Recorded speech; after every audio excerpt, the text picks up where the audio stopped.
Mr. President-elect and former President, thank you. Donald, congratulations. Thank you very much. And looking forward to having like we said, a smooth transition. Do everything we can to make sure you're accommodated, what you need. And we're going to get a chance to talk about some of that today. So Good. Welcome Thank you back. very much. And thank you very much. And politics is tough. And it's, in many cases, not a very nice world, but it is a nice world today, and I appreciate it very much. A transition that's so smooth, it'll be as smooth as it can get. Now, that's a man who appreciates a smooth transition of power. As long as it's transitioning towards him. If it's transitioning away from him, there's going to be some January 6th. But if it's towards him, smooth. I mean, they did both try to hang Mike Pence just out of tradition, but other than that, it was very cordial. Perhaps too cordial. Joe Biden, you spent the whole campaign calling him a fascist threat to democracy. It's a little weird to now be like, well, give us a call if you need any help, Mr. Hitler. Toodaloo. But hey, maybe this respectful meeting at the White House is a sign that Donald Trump is maturing. I really think we should give him... No. I really think we should. We should give him a chance to make some responsible decisions from this point forward. Fox News personality Pete Hegseth tapped for defense secretary. Pete Hegseth, the Fox and Friends weekend understudy. I mean, the Department of Defense is one of the most complex bureaucracies in human history. And the president is choosing its leader the same way I chose breakfast cereals as a kid. Hey, I saw that toucan on TV. He must know how to make cereal. Oh.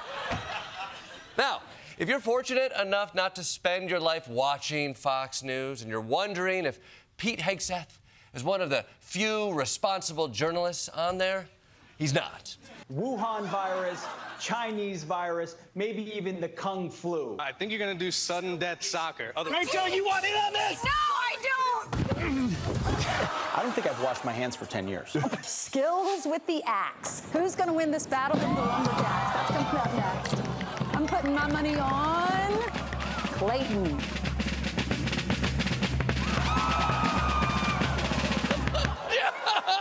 Jesus!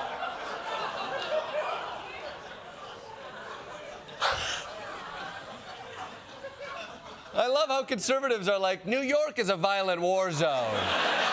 Well, time to fling an axe onto Fifth Avenue. Yes, Pete Hegseth threw an axe at a group of drummers, which is pretty unbelievable. I mean, I'd understand it if it was bass players, but drummers. Then again, launching a weapon that accidentally hit a civilian, I mean, why is everyone saying this guy isn't qualified to run the Pentagon? As Secretary of Defense, he has plans to protect us from its greatest enemy. We only have one military, and if the military goes woke, then it is less equipped to fight the wars it needs to fight. Social justice, politically correct, environmental, LGBT, CRT, DEI nonsense that divides the force, makes it weaker. I'm straight up just saying we should not have women in combat roles. In Trump's America, if women really want to risk their lives, they're going to have to get pregnant. Now, tough facts. Talk to the man. Now, you might wonder why Pete is so down on the idea of women working in the military.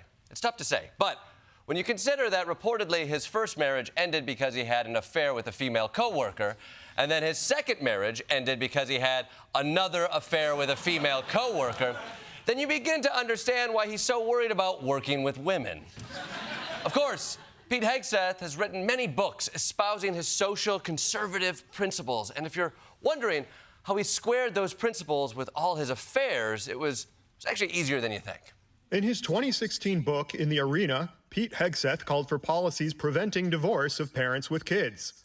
A year later, after his affair ended his marriage, he published a revised version, changing his demands to policies preventing wanton divorce. Damn! Fellas, you ever have sex so good it changes your opinion on divorce laws?